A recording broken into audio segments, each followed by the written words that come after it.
terendah kedua dalam 4 dekade terakhir. Hal ini menandakan dampak signifikan dari perubahan iklim di bumi. Pemanasan global. Pemanasan global. Pemanasan global. Pemanasan global. Pemanasan global. Pemanasan global. Pemanasan global. Perubahan iklim bukan lagi ancaman masa depan, melainkan realitas yang sudah kita rasakan saat ini. Dalam beberapa dekade terakhir, suhu bumi terus meningkat, menyebabkan cuaca yang semakin ekstrim. Kita telah menyaksikan gelombang panas yang membakar wilayah Eropa, badai dahsyat yang menghancurkan kota-kota di Amerika. Banjir besar yang melumpuhkan negara-negara di Asia, dan kekeringan panjang yang mengancam pasokan air di Afrika. Ini bukan lagi kejadian langka, tetapi menjadi pola yang semakin sering terjadi akibat perubahan iklim. Dampaknya pun sangat luas, tidak hanya terhadap lingkungan, tetapi juga terhadap perekonomian global. Sektor pertanian mengalami pukulan berat. Panen yang gagal akibat cuaca ekstrim menyebabkan harga pangan melonjak tajam, memicu krisis ketahanan pangan di banyak negara. Petani dan peternak kehilangan mata pencaharian mereka, sementara masyarakat harus menghadapi harga kebutuhan pokok yang semakin mahal. Industri perikanan juga merasakan dampaknya. Pemanasan lautan mengganggu ekosistem laut, menyebabkan perubahan pola migrasi ikan dan mengancam kelangsungan hidup nelayan di berbagai belahan dunia.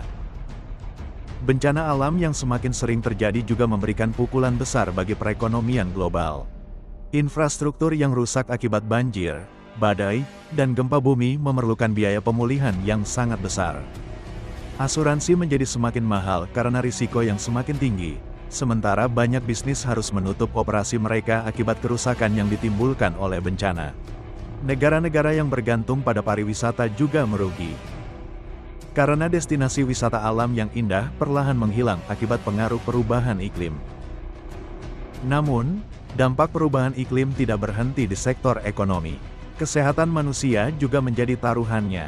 Polusi udara yang semakin buruk meningkatkan risiko penyakit pernapasan, sementara penyebaran wabah penyakit semakin luas. Akibat perubahan pola iklim yang memungkinkan virus dan bakteri bertahan lebih lama di lingkungan baru. Melihat dampak yang begitu besar, banyak negara kini berusaha mencari solusi. Energi terbarukan seperti tenaga surya dan angin mulai dikembangkan secara besar-besaran untuk mengurangi ketergantungan pada bahan bakar fosil yang menjadi penyebab utama pemanasan global.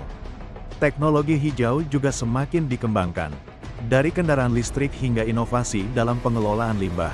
Namun, apakah semua upaya ini cukup untuk menghadapi dampak perubahan iklim yang semakin parah?